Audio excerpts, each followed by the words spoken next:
A luminary in the world of finance and investment, Prem Watsa grew up cherishing the values of hard work and education. All my values come from India. My dad was a hard worker, great athlete, and became the vice principal of a really good school. It was called the Hyderabad Public School. The school started for princes and things, so it's a really, really good school. I'd never be able to go to that school other than my dad was vice principal.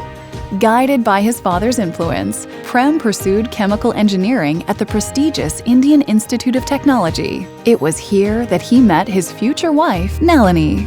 He was really handsome. Didn't know where it's going, but we met a few times, and when we knew we loved each other, he immediately told my mother that he wanted to marry me, which is not done these days.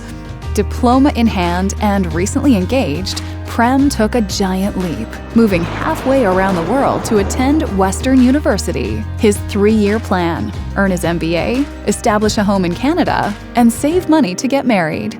But after a year, because he can hustle and he did some odd jobs selling air conditioners, he said, I made enough money, so why don't we get married a year earlier? And as soon as I came, we got married here. My grandmother had great foresight, and she whispered to me before I left, she said, remember, this is the boy the family will depend on.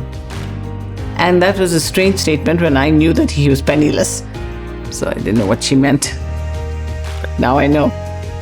Prem's career ignited when he landed his first job at Confederation Life. So I'm called for the second interview. There were 4 of us called. Later on, I found out of the 4, I was the only guy who showed up. That changed my life. My boss was John Watson. He introduced me to value investing. He introduced me to Ben Graham. And it was the road to Damascus. A trucking insurance company caught his attention. The small public company was facing financial difficulty, and Prem saw opportunity. He orchestrated a complex acquisition, but the clock was ticking, and Prem was still millions short. Then it struck me, one last call. Maybe a company I worked for 9 years, they might lend me the money. They said yes. And then we had control of a company. I'm 35 years old. I've never been on a board. I've never been CEO. I don't know what a CEO does. And suddenly I'm CEO of this company. And the name itself, Fairfax, is interesting. It was coined by a secretary when very on in the first year, she suggested that it would be fair and friendly acquisitions. From that came the acronym Fairfax. And that's how our name began, just like that. And we bought the first 100 shares that traded under the name Fairfax for Brenda Adams, our secretary, and we put it in a frame so she couldn't sell it. By the time she retired, she was a very happy lady. Prem's investment philosophy was heavily influenced by his interactions with renowned investors like John Templeton and Warren Buffett.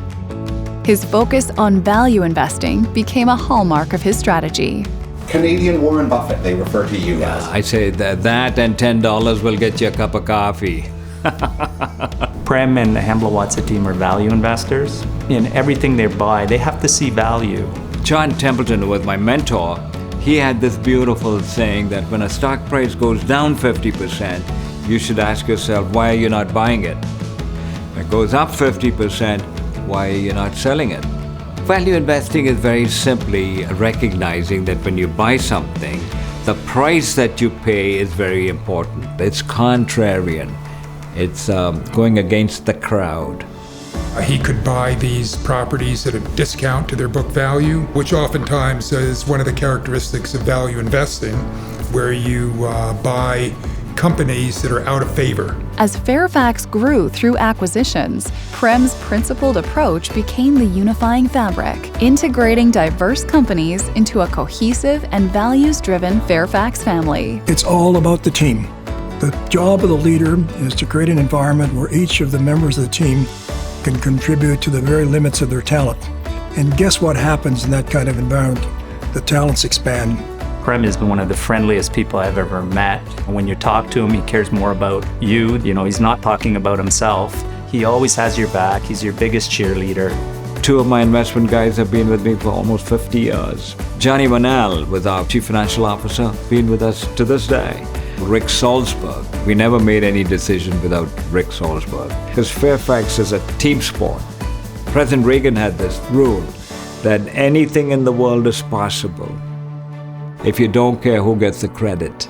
Today, Fairfax stands as a testament to Prem's vision, strategy, and ethics. Fairfax has had a policy for many, many years that each of its companies are expected to donate 1% of pre-tax profits to charity.